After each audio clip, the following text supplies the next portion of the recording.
some questions, and that's why we launched this group. That's why we have this debate today, and that's why we have this report today to say to the ECB, and I think the title is hyper clear: think twice, act once. So the ECB will have to think well, and that's what Jose Antonio will explain in a moment. And then we'll have a debate with, very happy to have two representatives of central banks here, Banque de France and the Bank of Finland. And then we have some other debate with three other persons. But we will start with, like this, with Jose Antonio.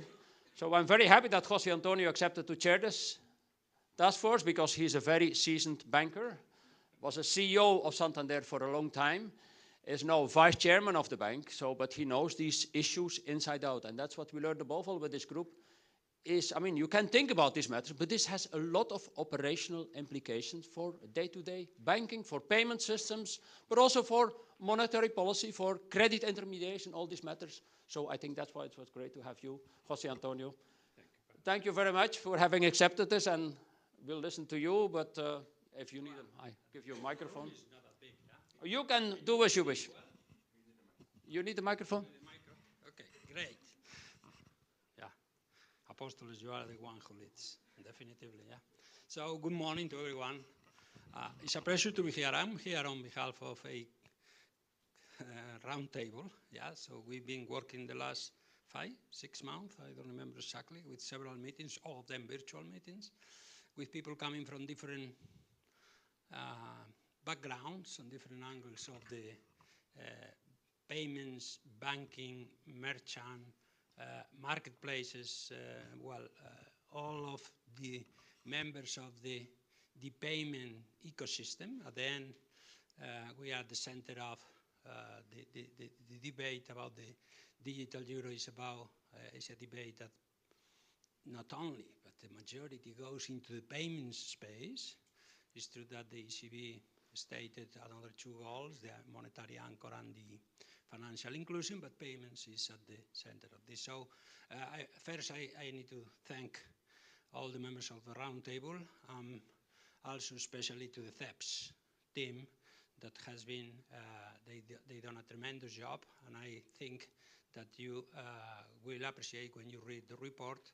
I hope that this is the case, and we want to contribute to the discussion about what to do with the digital euro, because remember that we are now, since last week, in the preparation, now is preparation, yeah, phase. And the preparation phase, basically our main claim here, and probably you see the policy recommendations at the end of the report, our main claim is please work together. Okay, so we feel that the operational side of this, and Karel mentioned this, is extremely important. The what is important, the how is extremely important. In order first to be successful, and second, not to create a kind of level playing field for the payments industry already existing in Europe. So those are the topics, thanks to the colleagues in the round table and to the CEPS team. So, let me to say that the payments, you know, you are familiar with the payments. The payments have evolved very quickly across Europe with a diverse ecosystem, partially coming from the traditional incumbents, let's say the banks, partially coming from startups, that some of them has been tremendously successful in this field, some others coming from the merchants or the merchant space, the PSPs and all these things. So the whole payment ecosystem has been thriving in Europe the last couple of years. And this is it continues to evolve. So it's true that this payment system in Europe has some weaknesses. Yeah? First, it's fragmented, mainly along the national lines, and is not the cross-border inside the Eurozone is not well developed. It relies basically in the point of sale. At national level, we've seen interesting experiences in instant payments. Some of them are represented here. Teresa will speak later. In Portugal, they have a system. And almost in every country, the European Payment Initiative is trying to develop Wero. You have Bancomat in Italy, Vision in Spain, but those are national that solve the national P2P problem, but not the cross-border problem. So, and at the cross-border, at the point of sale, basically, and this is one of the things that the ECB has, or in my view, the ECB has in mind, basically we have two schemes that control 70% of the payments, and this is why the ECB asked in their papers about the strategic autonomy or the strategic independence in the payments in Europe. These two schemes are very well known for all of you. So, and the digital euro pretend to give all the players in the ecosystem based on the words of the ECB, all the players in the payment system to have access to this and having the ability to compete in the point of sale with these two major payment systems that prevail now in Europe. The payment systems are the head of this, but having said that, the digital euro need to provide an environment for all the players, as I said, particularly for the PSPs, to work properly and to develop a proper payment systems that compete each other. We mentioned in the report one of the risks, depending on the design. All what we are saying in the report is based on what we know, and what we know is investigation, it's not decisions. And what we try here is to bring ideas into the table to discuss and to cooperate and to collaborate with the ECB in order to have a design that works for all the players, all the stakeholders here, and mainly for Europe. And then for the economy in Europe, don't forget that this is the end purpose, okay? And we are designing something that should work for all of them. That's the reason why in the report, what we present today highlights a couple of things. The digital euro must be a compelling value proposition, complementing the current payment solutions. We don't want the crowding out, we don't want to have a one payment solution because it's not a good outcome. We want to have payment solutions competing. It's true that at the same time we have a euro payment system, okay, that goes cross-border. That now is not the case in Europe. So in the report, we highlight that the digital euro should add value for all the stakeholders. All the stakeholders, meaning individuals. Naturally, this is very much in the mind of politicians and the ECB. Also for the merchants and the business, the marketplace and the others that are in the business, yeah, so of this. We are missing a clear cost-benefit analysis, and we claim for having this. So we have this idea that all the digital payments, and the digital euro is digital, can be less costly, more efficient, more convenient than the traditional payments that we have. Well, this is a general statement. Yeah, we need to land this. Why is more efficient? How much it costs? We need to know this, and this is the right time to do this. We are not late. We are in the preparation phase, and preparation phase means that we should address this issue. First, the what, for all the stakeholders having benefits. Second, the cost benefits should work. And we are suggesting in the report where some, and this may be seen for some players as defensive from the banking system, and I have been working for a bank for many years, we also raise the point of financial stability. Why is that? At the end, you are taking digital euros from commercial euros from the current accounts of different banks, and depends on the size of this, and depends how do you do that, well, may create or may not create problems on financial stability. Depends on how quickly the process happens. It's not the same to happen in 1 month than to happen in 2 years, or in 3 years, or in 5 years. It's not the same that having a limit in X or Y. No? So financial stability is at stake, and funding the economy is the other angle. So if you take, particularly for small institutions that have limited access to the capital markets, they may create funding problems for some of these institutions that normally fund very long-term investments, like mortgages. So the most traditional, simple financial institutions in Europe are, let's call, savings and mortgages institutions. And if you take some of the savings out, well, how do they fund themselves in the market? Maybe a problem, maybe not, depends how do you design this. But this is not being defensive, it's taking into account the whole picture. This is an issue that we need to deal with. Well, we are suggesting in the report that digital euro should have at the beginning simple functionalities. And we have experts here that in the panel will elaborate later on adding functionalities, how this should work. But at the beginning, it's better to offer convenience and to be very convenient for the users, and adding complexity later on if you want, but not being overly complex at the beginning, because we know, I know as a banker, when you launch something that is complex, it doesn't work. Okay, so in order to have success, this is a recommendation that we are doing here. We are asking also for a level playing field. Everything in Europe, we always ask for the level playing field. Okay, so this is a very common phrase, sentence, in every report that I read about financials. Oh, another thing, not only financials. Yeah? So level playing field is a must. I don't know how many times do we get level playing field, but well, we ask for a level playing field in this regard. Yeah? And well, finally, the report goes beyond something that is not probably in the cards right now, going beyond European borders. If you have an important world currency like the euro, being successful and being widely used in the Eurozone, how this related with other currency areas? Is there any relationship there, or is not? Is isolated?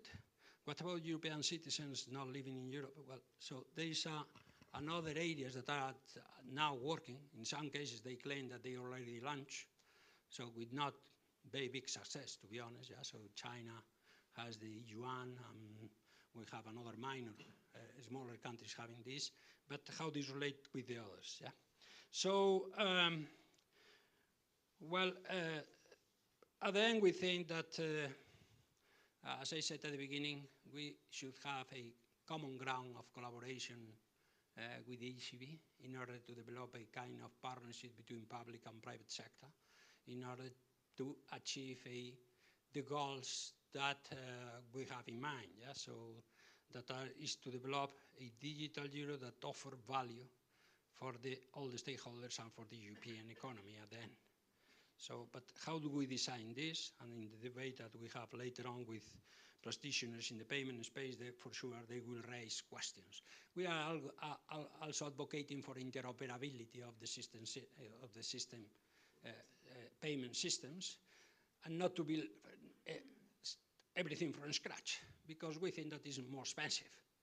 But in the cost-benefit analysis that Mr. Boffinger, that was always keen on having this, it's extremely important that we analyze building from scratch to using existing infrastructure payments and building from there. Yeah. Well, we are in the thinking process, and this is, we hope, the best we can hope from this report is to add value to all the people involved in this.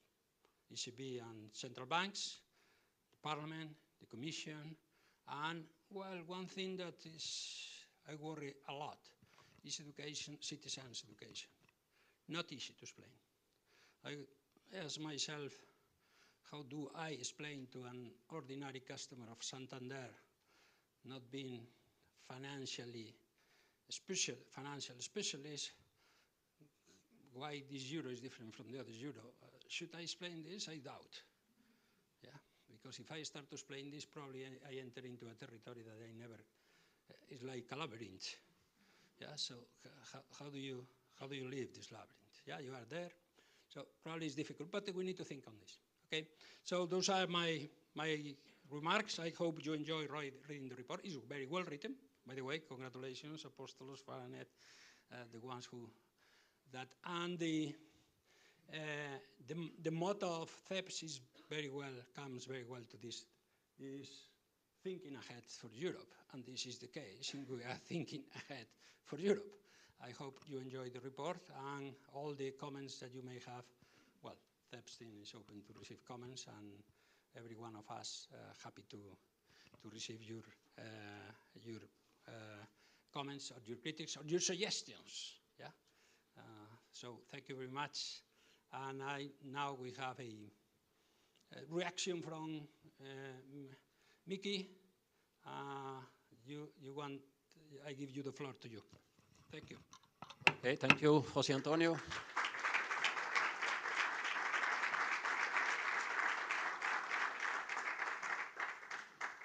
You're standing up, otherwise I can invite you both to the stadium, Bruno. Perhaps we'll take in turns. Okay. Okay, yeah, but you have some slides you wanted to show. Yes. I don't have slides, but I've prepared something for. Yeah, okay, very good. I took the Then time to we'll listen. accept your invitation, which I thank you. No, thank you for joining us. Fantastic that we have two central banks. We know it is a bit of a controversial issue, but yeah, of course, the EU is always an issue about finding consensus among so many different entities, and in this case, 20 different central banks. So, does this floor is work? yours, Mickey. Yes. Yeah. Perhaps I'll leave. Do you hear me if I speak from here? No, I have to use it like this. Okay, first of all, thank you for the organizers for inviting me. It's a pleasure. I have to sort of apologize a little bit because I've lost my voice on the airplane, but I'll try to manage, and hopefully you can get the message through. So, first of all, I'd like to congratulate the working group chairman for an interesting report. And before I begin, I would sort of like to make a couple of points.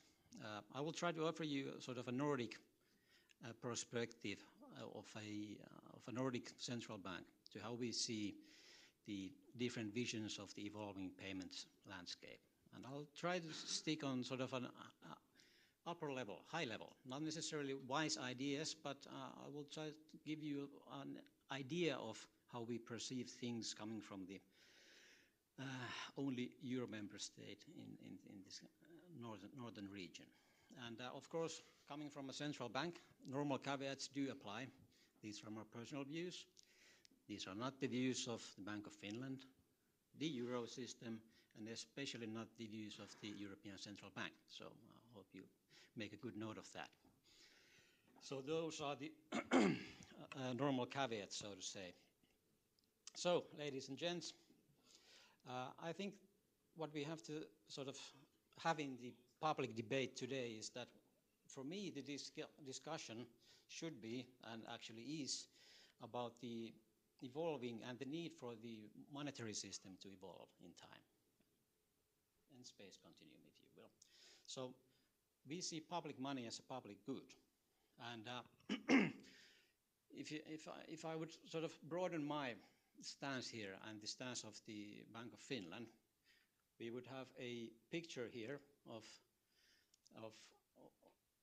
the results of the recent ECB space study of the payment habits and preferences of Euro area citizens. And on the left-hand side, there would be obviously Austria, Germany, with their cash use preference somewhere between 45–50% if people are asked what is their preferred payment means. On the right-hand side, on the far right-hand side, would be Finland. Only 6% of people will answer that they will like to use cash as their primary means of payment. Under 20% are using cash on even a weekly basis. So 95% of all payments are being conducted electronic means. That means card schemes and commercial bank money at the end of the day. So that's our perspective to this discussion, and it has certain implications. But as said, there are many sort of visions of how to go about, and the report sets an interesting and good example of how other many kind of stakeholders could see the situation. But I would like to make this a little bit more interactive, so let's make a pop quiz. I want to know, which of you think that one day there will be a European CBDC available to the public? Please raise your hands. Okay, good. That's interesting. Then comes the difficult question. Do you know what this is? It says Avant. Well, it looks like a debit card, but it's from the 90s. This is actually a Avant smart card issued by Bank of Finland back in 1993, the world's first CBDC, actually. That's 30 years ago. So, excuse me, I have to take a small drink because of my sore throat. But this is just, my idea here today was to give you a sort of a small historical glimpse. What we can learn from the experience of Bank of Finland over 30 years ago in the domain of CBDCs.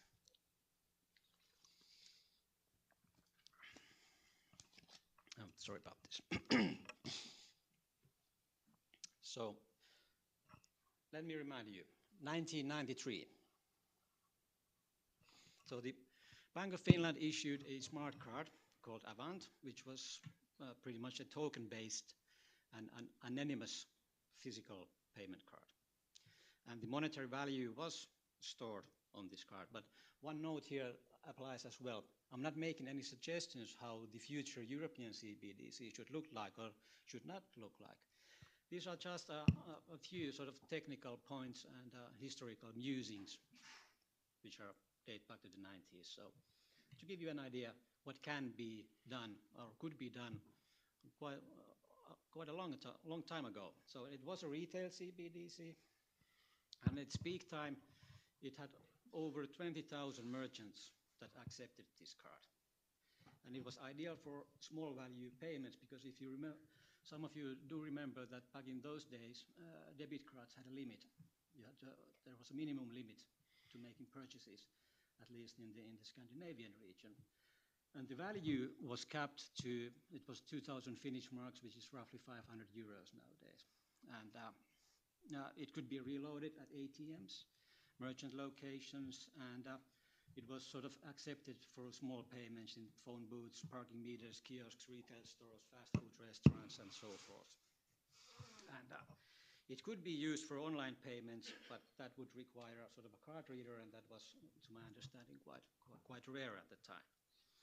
Offline and P2P payments were not in this design because it was a closed loop system. And one interesting point is that at its peak, there was almost 1 million cards in circulation. And I would like to remind you that with the population of 5 million in Finland. So the penetration rate was actually quite amazing, at least to my standards. And it was organized in a way that Bank of Finland had a totally owned subsidiary, which was the issuing company. And it was actually sold to a consortium of private banks in 1995.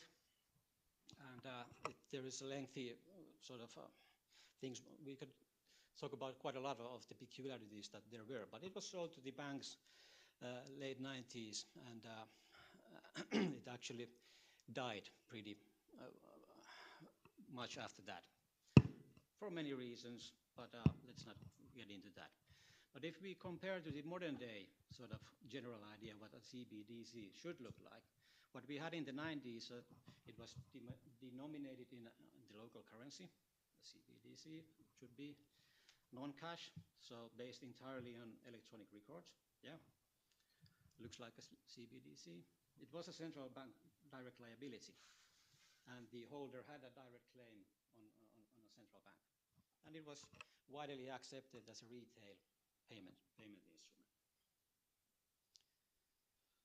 So there are a couple of points We have actually interesting reports on our website, also in English, if you're someday interested in learning about the history and what it can teach us. But regarding the central bank functions, there are a couple of sort of points we can take from this little experiment that we had at that time. First of all, monetary policy. It was a substitute for sort of private e-money, which was emerging in the early 90s.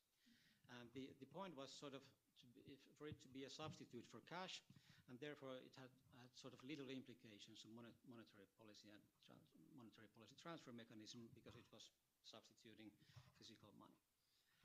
And well, seigniorage income is one of the interesting sort of topics here. And its effect in that sense is pretty much similar to cash, but obviously slightly higher because the monetary unit, per monetary unit, because the lower issuance cost, obviously. Financial stability implications were rather low, but of course we have to remember that we were living in a totally different society, and which was a total replacement, a substitute for physical cash money, central bank money. And one interesting point was that it had no legal tender status at the time. Those are just sort of a few recollections that we can sort of make advantage also at this time. And the question is, what can we learn from this experience that we already had? And first we have to sort of ask that, why did Bank of Finland start experimenting with an electronic public money? One of the key factors behind was sort of the fragmentation behind the emerging e-money market. And fragmentation is something that we have to tackle nowadays for different reasons. There are new entrants coming to the domain of the monetary system, which is of course a concern, and obviously must be a concern also for private institutions. And so one of the points was to gain a sufficient level of security and oversight of certain part of the market by introducing your own product there. And it was possibility to also understand the implications which might or might not have for the monetary policy. But I think we can draw a small parallel here, and being naughty of the time, and I must leave some time for my good colleague from the Bank of France, I will draw up a few parallels here. I think that there are certain good points raised in your interesting report. And if we look at the goals that Bank of Finland back in the day had entering into this new domain, I think that the same goals sort of in that sense can be reached in a properly designed CBDC in the future in Europe, and especially in the euro area, because we need to sort of tackle all the same things, and a little bit more actually. We need to avoid the fragmentation of the monetary system. We have to sort of ensure a high level of security and especially privacy, which is a key concern for private individuals. And we need to safeguard the financial stability and the monetary policy transmission mechanisms, because those are of course hard in the functioning of the whole banking system and the credit cycle. And the point is that there is a way to design, if all key players are in the same table, that's my opinion, a future-proof public money, which is now at the table, that will actually add value to citizens and merchants, but also PSBs and other financial institutions, and especially private banking sector. So, Mr. Chairman, I do agree on some of the points that you raised in the report. And there are different visions about the possible building blocks of the future payment ecosystem, and I strongly believe that it is possible to create an environment where those different visions are sort of, they can complement and enhance the whole of the ecosystem. And my key sort of takeaway for you guys here, and the statement and observation, is that I think that also a European CBDC, made be digital euro, here, if you will, represents a wonderful opportunity to think together, as you have pointed out in the report. And for all the questions that are in the table, there is a possible solution and a reasoned answer at the end of the day.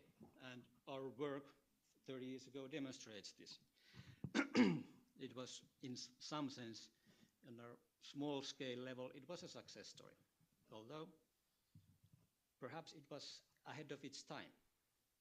And now, when there is a new possibility, the second possibility to think, I think that we are still in favor of going forward with a project like this, because it's a model case where value actually can be added. But it requires strong cooperation between not only the private financial sector and the central banking sector, or the central banking community, but it requires the cooperation of central banking community and the European Commission and the co-legislators especially. So that's the key here. And I think I have no ending for this, so I'll take a small bow.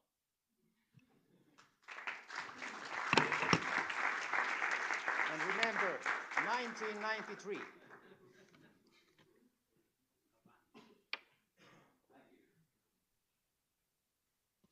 Okay, if I could invite Bruno, say, to give a bit more southern perspective on the not so far south, but we will have Portugal as well a bit later. So, but pleasure to have you, and thank you very much, Nicky, for these insightful comments.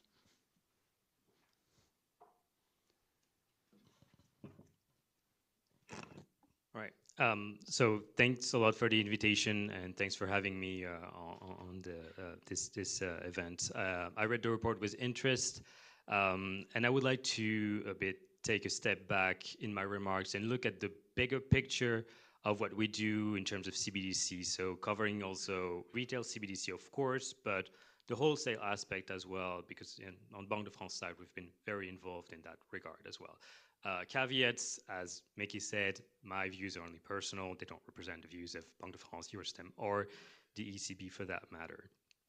So I'm hoping that throughout my remarks, I will address some of the points raised in the report and provide some perspective on where we stand in terms of our thinking on CBDC.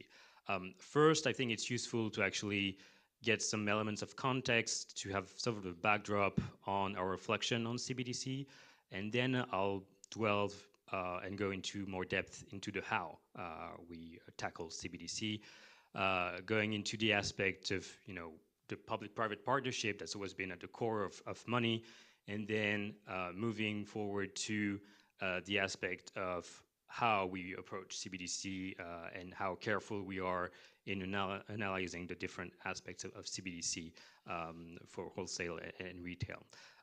First, I think it's useful to have some perspective and just really get the big picture of our reflection on CBDC. Why do we explore CBDCs as central banks, not only in the Eurosystem, but also throughout the world, where we see an increasing interest and a lot of work on CBDC.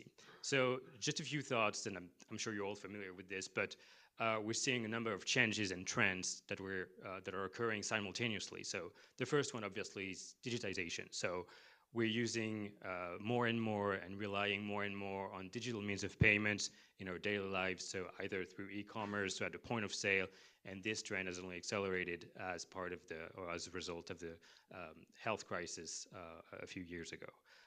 And obviously, it's correlated, but we're using cash less and less in our daily transactions. So first trend, digitization. Second trend, new players entering the field or developing. So big tech, fintech, getting a strong foothold in payments that is increasing a lot and has been developing over the past few years. So second trend, new players. Third trend, new assets. So we're seeing a number of new players here also developing new assets that are based on blockchain, so there's crypto, stable coins that are used increasingly for settlements of tokenized assets. So third trend, new assets coming up. So obviously these trends are very positive and we welcome them. We support digitization. It brings a lot of benefits to end users, clearly something that we welcome. But it also comes with a number of challenges that central banks are aware of. So the first challenge is really its impact on the role of central bank money. So that's true for wholesale. Clearly, well, central bank money today is used to secure interbank transactions. It's the safest, most liquid asset, and it's used overwhelmingly for settlement of interbank transactions. So, if we use stable coins or crypto assets, it could have an impact. We use a less safe, less liquid asset with potential financial stability implications. So first point, first impact, the role of central bank money for wholesale if we tend to use other assets that are less secure. The second aspect on the role of central bank money and the place of central bank money, how digitization could impact the place of central bank money, is on the retail side. Clearly, the issue is different here. But if we don't use cash as much as we do, then there's a risk that the features that are inherent to cash or inherent in cash, that is privacy, that is universal access, the possibility to pay anywhere, could actually vanish a bit or be less used and less present in the view of users. So that's really the first challenge, is how digitization could affect the role of central bank money on the wholesale and retail aspect. The second challenge that we see is strategic autonomy, as you mentioned, as also Mickey mentioned. Relying increasingly on digital means of payment could also affect Europe and its strategic autonomy, but because clearly we're using, making use of solutions that are provided by ICS. So in some countries, they're very dependent on that. And also for cross-border payments, we're relying a lot on that. And in a way, using digital payments in an increasing manner could actually reinforce that weakness. So second challenge, digitization could actually affect strategic autonomy. So this is just a backdrop on which we're just connecting our work on CBDC. And that's why we're also looking at CBDC in central banks to accompany the changes that we're seeing and consider the issuance of CBDC. So that's true for wholesale CBDC, where the whole idea is to make sure that central bank money is available for transactions that involve tokenized assets. So making sure that we have an asset that can be used for settling those transactions that are, increasingly tokenized and imply or involve tokenized assets. And on the retail side, the Digital Euro project, obviously, where the whole idea is to replicate the features of cash in the digital world, clearly. So the privacy, the enhanced privacy through the offline functionality that we are considering or actively developing, and also universal access and use through legal tender. So obviously that's what we're doing, and we're also trying through the Digital Euro project to reinforce strategic autonomy, and I'll come to that in a minute. And I just want to insist and stress the fact that those evolutions are coming on top of existing solutions. So we're not replacing any form of central bank money, it's just coming on top. So that's the case for wholesale CBDC, obviously, where it's coming on top to existing systems that are available today. It's also true for retail CBDC. Clearly, the idea is that we have a digital euro on top of cash. Like, if we take an historical example, bills came on top of coins and did not replace it. It just came in addition to that. So that's the first point. And my second point is it's also a complement to commercial bank money, and it really brings me to my second point, that money has always been a public-private partnership. We need both public-private money for the monetary system to work smoothly and efficiently. Obviously, commercial bank money is used for the vast majority of payments, but we also need central bank money to act as an anchor and guarantee the trust in the entire system. So historically, this role has been played by cash, but obviously we use it less and less. And there may be a need to have another asset that anchors the trust in the euro as a currency. So clearly, always been a public-private partnership, and we intend to actually go in that direction as well. And I think the various decisions, orientations that have been made so far really go in that direction. So the idea of CBDC is really to protect the way that the architecture, the monetary architecture works, and preserve also, and I want to stress that, financial intermediation. So there's been a number of decisions that tend to support this and back this up. So the first one is clearly distribution by commercial banks and PSP. So the idea is really to leverage the existing specializations or breakdown of responsibilities and tasks and make sure that the digital euro, if it is issued at some point in time, is distributed by PSPs and commercial banks. The second point, which Chairman, you mentioned in your opening remarks, is the impact on financial stability. Clearly, the idea of CBDC is to perpetuate the functioning and efficiency of the monetary architecture. So obviously, the idea is to make sure that financial stability is preserved, and we're looking at tools to do that. And obviously, a holding limit is one of them, although the calibration of it is not something that's decided so far. The third point that I want to mention and go in that direction of preserving the monetary architecture and financial intermediation is the integration of CBDC in the ecosystem. So the idea, and you mentioned that as well, is really to leverage and reuse existing standards and payment solutions to make sure the CBDC is integrated into those standards and solution whenever possible. So clearly something that is really central in the reflection on retail CBDC. And maybe the last point that I want to mention on that public-private partnership is that CBDC is is an opportunity to increase efficiency and strategic autonomy. I alluded to that earlier in my remarks.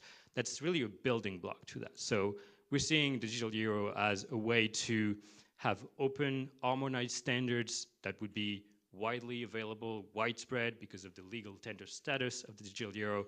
And the idea is to allow also private payment solutions to actually use that to expand the scope of private payment solutions today that are inherently national, really, and the integration and interoperability is ensured through through ICS in particular and foreign-based payment solutions. So I just want to conclude briefly on this with my third point, which is about the careful approach on CBDC. Obviously, and you mentioned that also in your remarks, there's a number of implications to CBDC. There are policy implications. There are also technological challenges that come with it that are something that central banks are looking into very carefully. So the technology that we're using in terms of the back end, the technology for offline payments, the privacy enhancing techniques that we could use to meet the standards that I said about and our willingness to have a replication of cash. So those are challenges clearly that we are aware of. Those are policy implications that we need to explore, and it warrants a careful approach. And that's, I think, what we're doing as central banks here. We're not rushing. We're having a very careful approach, looking at all aspects of CBDC in conjunction with stakeholders. But clearly, it's a long process and a learning by doing process, I think. That's really the approach that we're seeing. It's true for wholesale CBDC, as I mentioned earlier. On Banque de France side, we've conducted since 2020 a number of experiments, a series of experiments with market players to explore that issue with them. That's also something that has been done at the Eurosystem level for retail CBDC, where we've had prototypes, and the next phase, the preparation phase, will have experiments. So clearly, the same approach presides over the next phase. And I just want to stress, and that would be my conclusion, that the next phase is not about issuing digital euro. It's not a decision to issue digital euro. It's just a decision to explore further the number of issues that I alluded to and go further in that direction. Clearly, a decision to issue will only be possible once we have a framework, a legal framework in place, and that's up to the legislative debate to decide on that. And the two questions that really central banks are putting in the debate and looking forward to this democratic debate is about, whether we want the features of cash to be available also in the digital space. So that's the first question. The second question is about how a retail CBDC could be like a building block in achieving a number of, successes or meeting a number of challenges that we've had for a long time on retail payments. So basically, I think if we can sum up to these two questions, that's, I think, relatively accurate.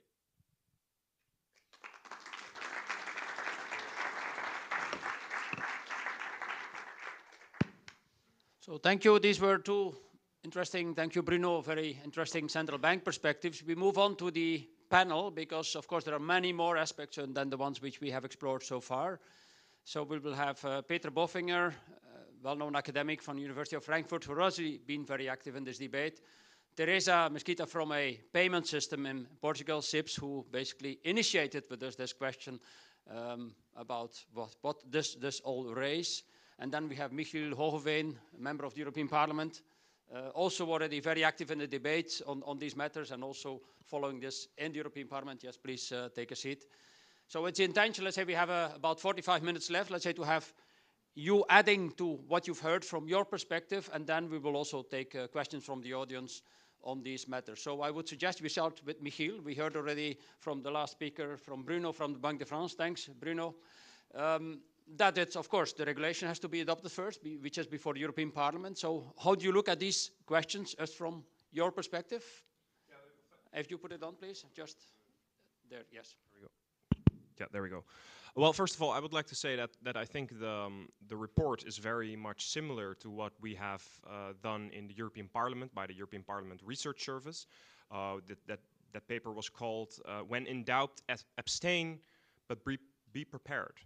And I think there's very much overlap with the report from CEPS on this regard, and that is the fact that yes, we are moving in a more digital world. Yes, we see that, for example, in China, where they have already introduced an E1, we need to be prepared on moving towards this more digital world.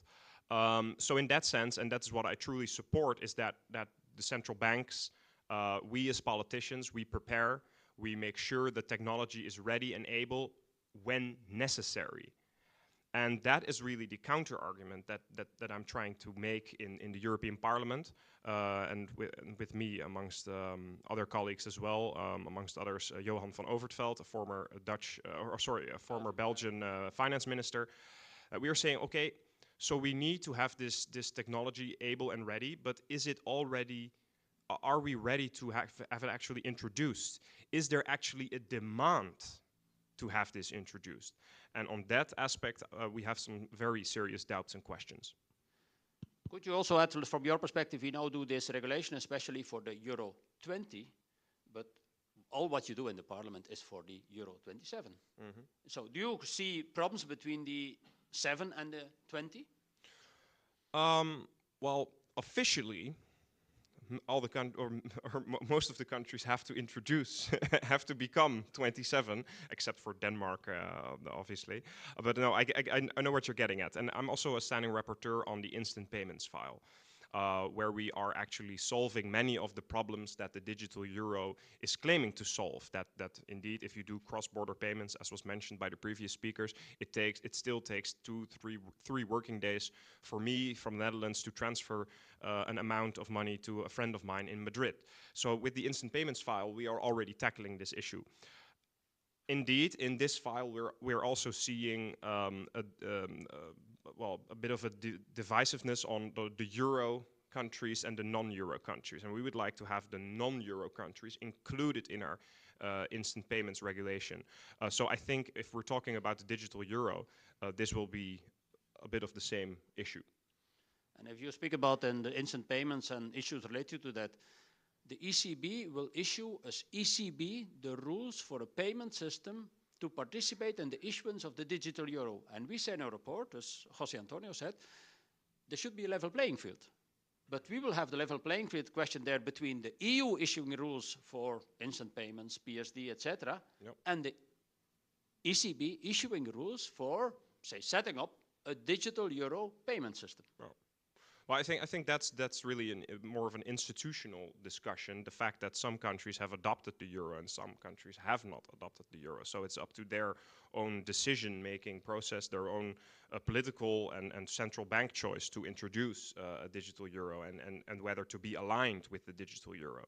So well, we now see that the ECB is moving ahead with the digital euro, but so that only applies to the eurozone at this very moment.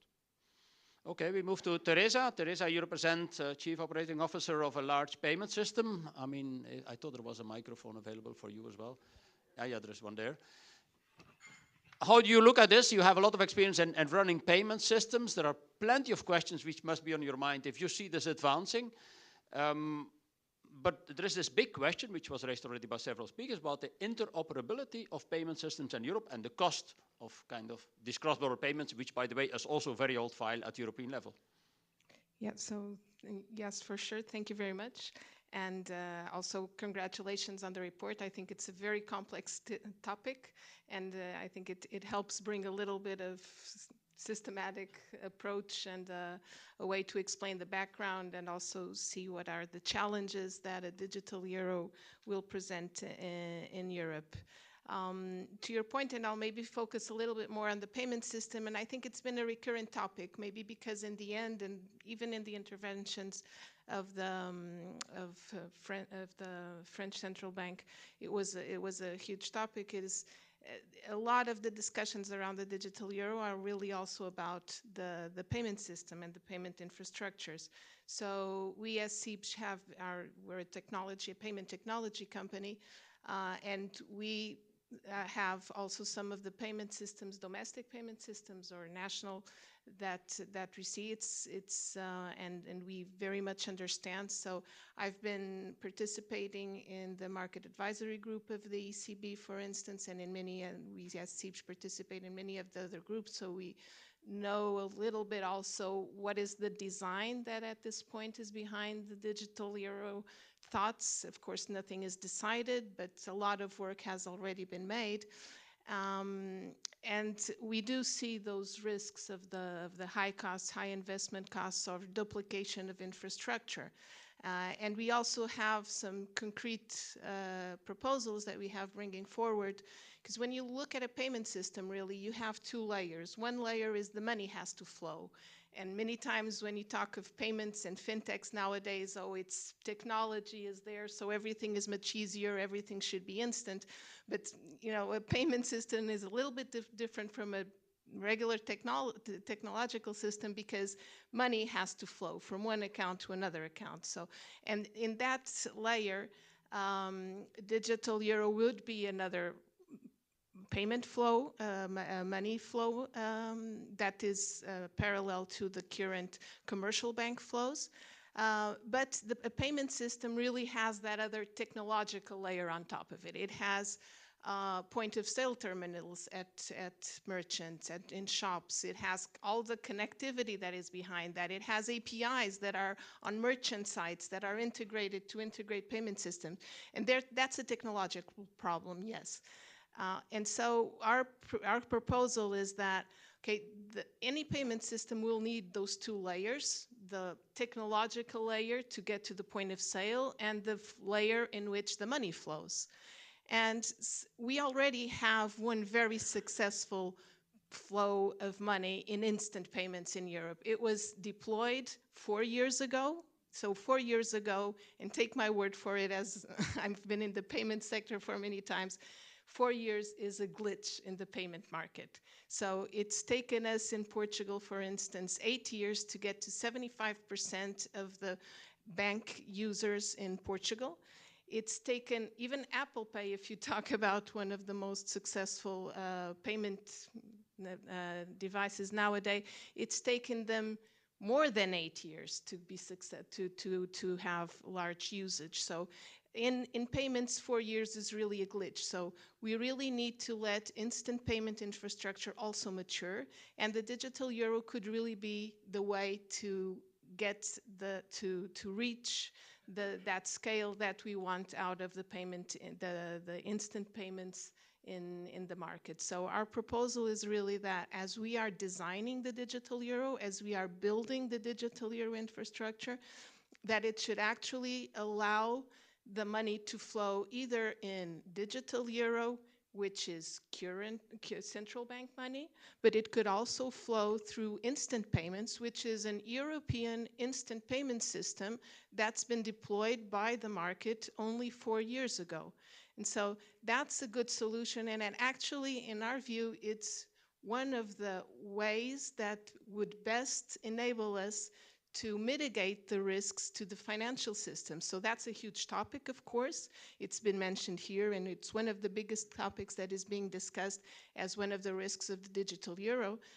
And we believe that if you build a digital euro in such a way that the money can flow in central bank money, but also in commercial bank money through instant payments, then that's the real mitigating factor, even better than the holding limits that are so much discussed, and that it's such a huge topic, because in that way you don't really have to have all the money being stored in digital euro accounts to solve your autonomy cross-border payments problem in Europe. But you imply that the ECB somewhere underestimates all the technical problems related with introducing a retail payment system, because the ECB has been active at the wholesale level with Target 2, I mean the payment system, but at the retail level, this is a totally different thing, and that's what your business is on a day-to-day basis. Yes. And not only in Portugal, you're active in several countries. Yes, for sure. So it's one of the big challenges, of course, and I think the ECB is still counting on the private sector to deploy at that level, at the payment terminals, etc. But that's why it's so important that we have strong cooperation between the central banks and the private sector in this, be it banks, be it PSPs, be it payment institutions, because that adaptation of the infrastructure layer, and here we're not talking about the back-end layer, the piping system that links banks together. If we're talking about that additional layer of, helping a merchant integrate something in a site, supporting a merchant, bringing a payment terminal with all the innovative, making your smartphone into a payment terminal. That's what we do. That's what PSPs do. That's what banks do. And that is a very important part to make this a success. So that's why it's so important to have this cooperation. And being able to leverage what already exists and what has been built in the very recent years is also important. So MBWay in Portugal, but many other systems exist like this in other European countries, which can leverage instant payment infrastructure, which could leverage digital euro scheme to be able to solve that cross-border issue that we have nowadays. Thank you, Teresa. We move to Peter, well-known critic of the digital euro, has been very active on about this in Germany, but also in Austria. So. Yes. We know a bit of his view. So, Peter, how do you look at it more from a broader, you as an expert in monetary policy? Because basically this is a very nitty-gritty issue, which somebody who's following monetary policy should not be concerned about, or should we? Well, I would like to start with the microeconomic aspects of CBDC. And I want to say first that I very much appreciate the report. Thank you very much to the rapporteurs. And therefore, I want to organize my short comments around the key messages of this report. And one of the key messages of the report is that as far as the objectives that the ECB is trying to achieve with the digital euro, these objectives either fail to add value to an already efficient and constantly developing payment system, or are ill-defined and not well justified, or their relevance for the European region is limited and there are alternative ways to achieve them. I think that's a very clear statement. You have to take into account that the ECB is working on the digital euro since 3 years. This diagnosis in the report, I think, is a very, very clear statement. And in my view, it shows that obviously the business case for the digital euro is not very strong. And this leads to the second message in the report. It says, before taking a decision to issue a digital euro, its benefits and value-added proposition for end users compared with existing payment solutions should be well understood and articulated. And I would say that even people from central banks do not really understand what the value-added propositions are. So we've just heard Bruno speaking about the digital euro replicating the features of cash. Yeah? And the question is, what are the features of cash? And I would say most people who are nowadays using cash use cash because it's not digital. That's the main feature of cash. It's non-digital nature. If you take away the digital, the physical feature of money, of cash, it will no longer be used. So I always tend to compare the digital euro with alcohol-free wine. You know, because most people appreciate wine because it has a feature to be alcoholic. And if you take away the alcoholic feature from wine, it exists, so there are alcohol-free wines, but the market share is not very high. And so I doubt whether the digital euro would be more successful than alcohol-free wine. Then the report says, a holistic cost-benefit analysis is required to ensure that the implementation of the digital euro does not lead to an unsustainable economic model with high operational costs and new infrastructure investments that exceed the benefits. And that raises the question, would a digital euro system be more efficient? You spoke about that. Is it more efficient?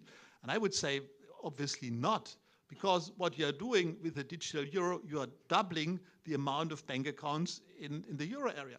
So if everybody is convinced, says, yes, wonderful, digital euro is nice, then every citizen has then a parallel account to its existing commercial bank account, because the idea of the ECB is that in most cases people have the digital euro account in addition to an existing account. So you double the bank accounts in the euro area. You also double the settlement mechanisms. So you have target now. You would need next, as it's called, another specific settlement system for the digital euro, because you cannot settle digital euro with a target system, which is a system for banks. So you also have to double this. And one can show that, taking into account the so-called waterfall functionalities, the number of transactions doubles or triples in the euro area for making payment from A to B with a normal bank account or with current procedures. There's one transaction. If you make the same transaction with digital euro, you need at least double amount of transaction, or even 3 transactions, because the idea is, if I make a payment from my digital euro account to the merchant is not allowed to hold the digital euro.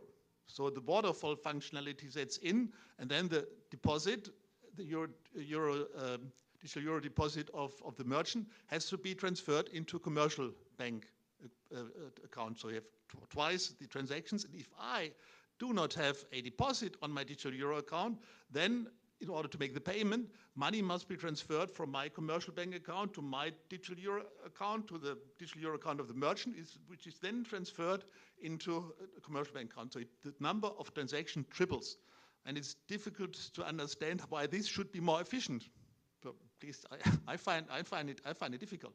And in my view, it must be also, there are additional costs associated with this, and therefore, in my view, if you look at these waterfall functionalities, it looks also a little bit crazy. this kind of payment system. That leads to the question: is there not an alternative? Is it not possible to build on existing structures, what the report says, use existing structures, and to improve them in a way that the sovereignty of Europe in the payment system is strengthened?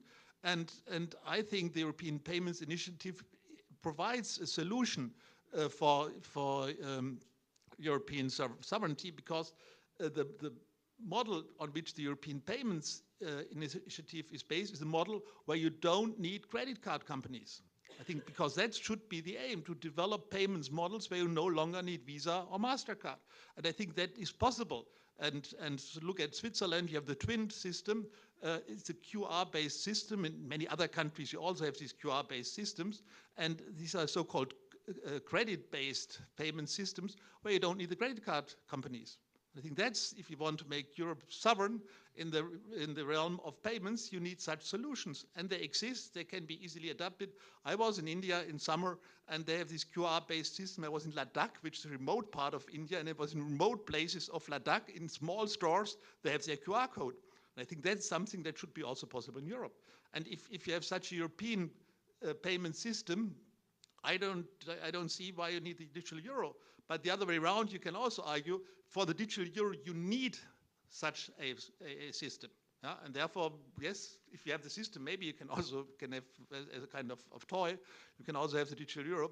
And a final word on the digital euro, which is something that I find scaring, is that in their desperation to explain to the public why a digital euro is needed, the ECB is now starting somehow dangerous narratives. So they start now to say an advantage of the digital euro is that 1 euro is 1 euro. So it's a guaranteed value. And I think that's dangerous because bank deposits also have a guaranteed value. So it's not true.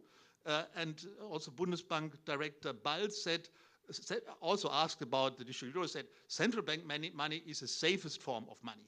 And that is really dangerous because if you create the impression in the public that there are different qualities of money and that the digital euro is a better quality of money, which is not true for small denomination, but that's extremely dangerous, and it's getting even more dangerous if you then tell the public of the safe money you only get 3,000 euros.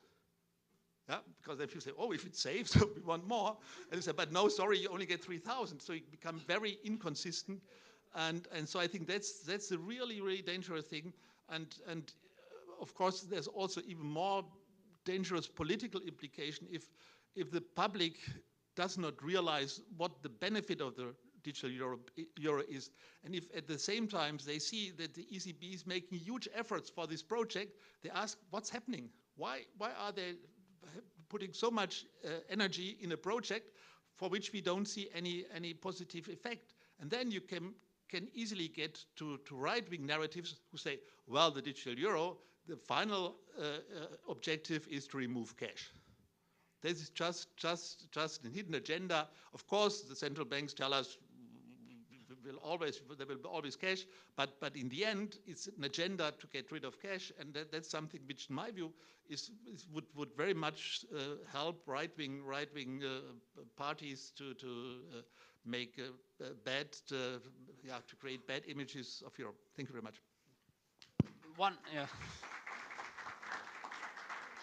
Thanks, Peter. But one additional question. How would we then realize this strategic autonomy in payments? So if we are too dependent on two large internationally based payment systems, why don't we, say something the ECB is struggling with since 20 years, why are we not capable to setting up one in Europe?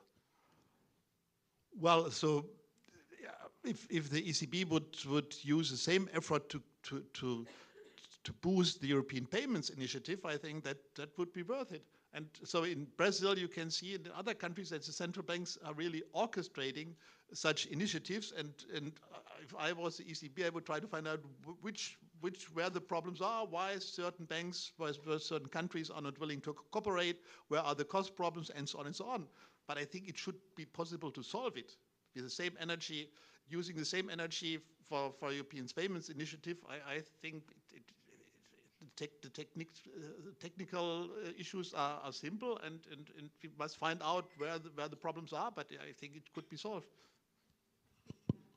I saw that also. I mean, Michiel probably first wanted to comment on this. Yeah, just very briefly, and indeed that, well, first I asked the question, why all of a sudden do we need to move away from the system that we're having? Why do we want this strategic autonomy from the big US card companies? I mean, we have never had any real problems. So I get it's a strategic choice, but again, there hasn't ever been big problems with the system that we're having in place today. The second point is exactly what we're trying to do with the instant payments regulation, and that is to make my country, the Netherlands, I don't want to be nationalistic here, but we have a very good system in place. It's called Ideal. It does not involve any of the international card systems. It's fast, it's secure, it's instant, and that is something we would like to roll out with the European Payments Initiative Europe-wide. So the technology is already there. You just need the political commitment to do so. Yes, and Teresa? I would add that, and complementarily to what has been said, is an effective way, and it is very much the same way that is being adopted for the digital euro to solve this problem, is to have further rules for instant payments. So today, instant payments defines the interoperability layer at that fundamental money flow layer only between the banks. And what ECB is doing right now with the digital euro is actually defining the rules and the technical standards so that we can take this interoperability to the point of sale layer, to the e-commerce layer. And exactly the same thing can be done for instant payments. We don't need to call it a digital euro scheme like is being done, like happens. We can call it an extended instant payment scheme, and on exactly the same kind of infrastructure, extended to reach that layer. It's been there have been several initiatives, so EPI is one of them, EMPSA is another one of them, European Mobile Payments Association. So there are several initiatives in Europe that typically struggle, quite frankly, with the costs, with the implementation costs, the huge implementation costs. So exactly the same thing can be done on instant payments, or if we do it on the digital euro, and that's a little bit our stance, if we do it on a digital euro, because by the way, we also want to be prepared, and I think the central banks here are very committed. We want to be prepared when money is very much digital. We want to be in that layer again. But if we want to be prepared, okay, we can do it on the digital euro, but let's do it as in such a way that you can reuse what exists and you don't really have to push everybody to use central bank money and saying that it's safer than commercial bank money. So that's pretty much it from a technical perspective and from a operational market perspective. It's pretty much the same thing what is being done today in the digital euro. We just have to make instant payments equivalent to whatever is being built for the digital euro. Then you're back to the question, Teresa, why do you do that at the euro level, 20, rather than at the 27? Because interoperability should be an issue for the 27. We should at the 27, because otherwise we won't really be, it will always be very difficult to get the right adoption. If we want to go to Poland or to Romania, we will still have to have our card, our credit card from Visa and MasterCard in our purse. So we should clearly be doing it at a 20, and that's one of the things. Digital euro has pushed that a little bit forward. I think the reasoning of how it can be implemented also for the 27 should be a little bit more present in the priorities when we advance with this. Michiel, you wanted to? Yeah, just I hate to promote my own report for instant payments, but again, this is also something that we try to tackle with instant payments. If you go to Romania or Bulgaria, we are setting up the legislative framework, for example, to have a QR code system where you can do your instant payments within the entire European common market. So again, I don't necessarily believe that a digital euro will solve this problem. We're already working on the solutions via the instant payments regulation. And that brings us to the question, and I think that Dr. Bofinger, I think you basically, the point of your argument is what, and that's also my job as a politician, what problems are we trying to solve here for the people on the ground? And that is something that when I speak to the European Central Bank, when I have spoken with Fabio Panetta, who is unfortunately left now for the Italian Central Bank, but I have asked him multiple times, what problems are we trying to solve here for the people? And that answer, that question has not yet been clearly answered. And I think that that's what I referred to back in the beginning is when in doubt, abstain. The report from the European Parliament Research Service, I think that was exactly on point. And I think we're still very much, as politicians, apparently also as academics, we're still very much in doubt. And I think, therefore, we should wait it out a bit. We have time for, say, 15 minutes for questions. If you try to introduce yourself and be brief and have a question, not a comment. Thank you very much. I'm Fabio Colasanti, a former official of the European Commission for many years. I, as a macroeconomist, find the proposal very, very interesting, but for reasons that I haven't heard in the debate today yet. First of all, the digital is only there because the digital technologies provide us with the technology, with the means of going ahead. But the real crucial, important development from my point of view is the possibility for individuals and firms to have an account with the central bank. If we jump ahead many years, when the system, supposing the system is introduced and stabilized, we could be in a situation where each one of us would have cash, what one needs with the central bank on a bank account on which no interest will be paid, but that will be secure, that will be cash. And then we would have accounts with commercial banks to buy shares, make investments, do all sorts of other operations that we might need. In a world where we really were in this situation, we would have to worry much, much, much less about a banking crisis. And that would be an enormous benefit from the macroeconomic point of view. That would be an enormous benefit for the citizens of Europe. So I know that I'm talking about a long period, but as an ultimate goal, I find it quite worthwhile. Okay, thank you. Very interesting point. Gottfried had a point as well. Yes, Gottfried, advisor, ECMI. To the politician in particular, why can't we still open a bank account in another country than our residence? Wouldn't that be much better to solve than creating jobs for the boys in central banks in the rest of the world? I look for one third question here, James.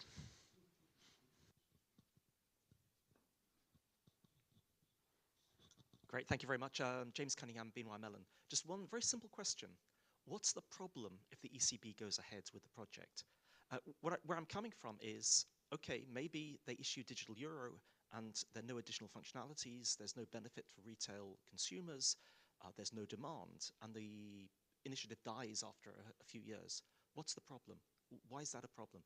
We had the interesting example of this Finnish project in the 1990s. So that was launched, but then after a few years died. So the question is, what's the problem? Why can't it go ahead? Why isn't this additional optionality a benefit and a potential benefit? Thank you. Okay, three very interesting questions. Who starts? Peter, probably? Thank you. On the first one, or? Very short on all three. Your question is okay. Of course, as a straw of value without a ceiling, an account with central bank would be very attractive. Yeah. So because above 100,000 euro, we are no longer secured by the deposit insurance. That would be very attractive, but that's what the ECB doesn't want. That's why we don't have to discuss it. The second thing, open bank accounts in third countries, that's not correct. The idea of the digital euro is that your national bank has to open a CBDC account for you. So you still have your account with your local bank. And so, yeah, so it's not, you don't have a direct, so your bank is kind of somehow managing your CBDC account, yeah, but you don't have, it's not managed by the ECB. But that's one of the weird things that banks have to open accounts which compete with their own accounts, and they have to open it without any fees. Yeah, it's also one of the absurd things. I always say, if you apply it to bread, you could say, like, bread is also something everybody needs, like cash, and therefore bakers are obliged to offer euro bread for zero, which competes with their standard bread. Yeah, that's the same thing. You have to open bank accounts, which is your business, at zero cost, which competes with your bank accounts. It's also from a very, very strange. And the last thing, what's the problem? Is a problem. First, it costs a lot of money of the taxpayer. It's a huge amount of money that will be spent, and it can cost the reputation of the ECB if they offer something which just flops. which I think is very likely. Very clear. Teresa? Yeah, and I would compliment on the risk of the project is, or what's the problem if it goes ahead and it fails. It's not only that it's it's the image of the ECB that's at stake. It's what would the ECB do in that case? Would it let it die, or would it double down? And what does double down mean, and what could that lead from all these discussions that we're having on financial stability? But also in the end, when we're talking about how all the investments that have to be done, but it's also a matter of competitivity of Europe. So while PSPs, banks, etc., are adapting to a digital euro, and it's not something that it's done overnight, it's something that requires huge investment, they're not doing other things. And while they're not doing other things in the rest of the world, payment systems are evolving, technology is evolving, and other payment methods are being adopted, and we're just falling behind because we're investing in the wrong place, or at least not investing in such a way that it's interoperable with commercial bank money and with other means of payments. So another way of mitigating that risk, if we do go forward with the issuing of a digital euro, is okay, let's make it in a way that we build something that is reusable for the commercial bank money establishment. And Michiel, if you could add also to that question on credit intermediation, I mean, Fabio's point on if we move it all to the central bank, what will happen with our financial system?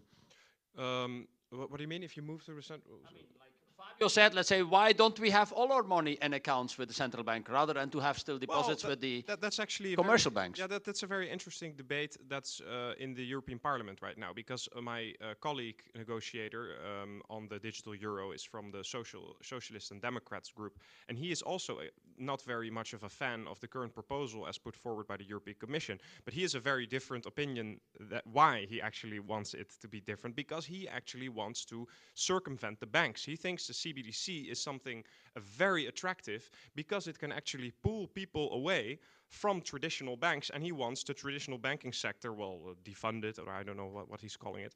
But he says, well, this current legislation hampers this development. So what he actually wants is to move back to a more centralized state banking system and not to a commercial banking system.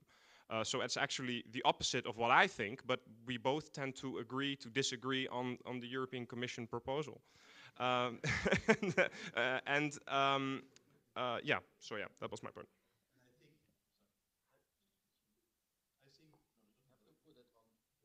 So I think the risk that you can use the regulation for fundamental change of the banking system into kind of centralized banking system is there, because regulation does not entail that the limits on the holding limits are binding.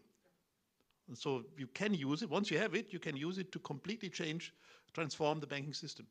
That's exactly what he's saying. And that's a huge risk. He's saying we should like, it's like mission creep. We should gradually increase this amount by then gradually changing the system. Yeah, Peter, should you have, or Teresa, should you have holding limits at all? Because they said there will be no holding limits for corporates and for public entities, no. I read. No, there will be no account possibility for corporates and for public entities. Yeah, no. So, meaning, should you have it for retail? Well, I believe it's a very complicated, that's, I would say, a more practical approach. That is, okay, if we don't want to be able to, if we don't want the digital euro to be a store of value, any merchant will, in a receiving account, will have, of course, large amounts of money. So a 3,000 euro cap will not make any sense. So I think it's from a pragmatic perspective. It does raise all the issues that were already mentioned. Of course, that from a cost perspective and an implementation perspective, it's something that really does not make any sense, because you'll just have a shadow account that is permanently converting digital euro into commercial bank euros. So from that point of view, all the compromises that we have to reach in order to be able to deploy a digital euro that does not have a risk on the financial system, it does lead to these less optimal solutions. I have time for one more question. Yeah, Britt, the last one, and then we will have to conclude. Hi, Britt Hack from BBVA, Spanish bank, the other Spanish bank. Question on the procedure, because once the legislative framework is in place, the decision to issue can come exclusively from the central bank, as it is planned now. Whereas in other jurisdictions, you have always involved somehow the political instances. So in Europe, what do you think? Should there be some control on this issue decisions by Parliament, Council, or other political instances? Well, actually, that is the case. We are seeing now that the European Central Bank has moved to a new phase in developing the digital euro, but it's up to the legislative process. So we have the European Commission, they have their proposal. We in the European Parliament are discussing it, and also in the European Council. So, and if we say we don't want a digital euro, there will be no digital euro. No, right. But I mean, if we establish the legislative framework in order to make it possible, after that political decision, the final issue decision is given to the central bank because of their monetary sovereignty. But I think that's the case in other countries as well. I think that's the whole idea of the central bank being an independent institution to make that decision themselves. So, but the difference is we have a central bank in Europe which hasn't got a home country. It is the home country for 20 countries. Whereas in all the other countries, we have a central bank which is linked to a home country. Well, that was a very big discussion in the Dutch parliament, actually. Very heated debate, and where in the end, Finance Minister Kaag had to admit that is something, that's an aspect where we pooled our sovereignty and where we don't have really, as a national parliament, have the final say. That is true. Okay, Peter, final point, or Teresa, quickly? I only want to use the opportunity to make an advertisement for my report, or our report on the Digital Europe, which you can find on my websites. I think this report is excellent. My report touches some other aspects. But that's the one you did for the Bank of Austria.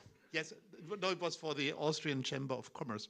But where have different sensitivities as well, above all the privacy issue. Yeah. Okay. So Teresa, final point? So I don't have a report to market. But we have to thank you for the support and kind of your expertise you brought into this group, say also with other payment systems, which I think also the academics appreciated a lot, to help to understand how a payment systems function.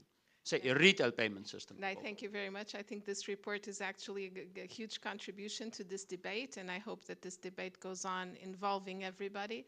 And as a final remark, I would say, okay, if we do, I think there are two steps. One is the decision in taking the digital euro. The second is, okay, if we do it, let's do it the right way. And so since everything seems to be so written that maybe we will have a digital euro, as by Jose Antonio's poll, or the Central Bank of Finland poll in the beginning, then let's do it the right way, and we're trying to contribute to that. Thank you very much, Teresa. And with this, I would like to thank you, Peter, Teresa, and Michiel, for this debate. Also, many thanks to Jose Antonio for chairing this group, because it was very useful to have your expertise. And also thanks you for your introductory words, and also the two central bankers, which I don't see anymore, but it's good, let's say, that we had their input. We know it's a bit a sensitive issue, but at least we had central bankers here. But also thanks to my colleague, Apostolos, who was the main draft person for the report. Apostolos, a big applause for you. It was fantastic. And also Farzaneh, who's sitting next to Apostolos. Farzaneh also contributed as a monetary policy expert. And I think my other colleagues like Beatrice helped to organize the group with others here in CEPS. So I think it was interesting initiative. So thank you very much, and I hope we can continue this debate. It's certainly not over. Thank you very much. And I want to remind everyone that there is food downstairs.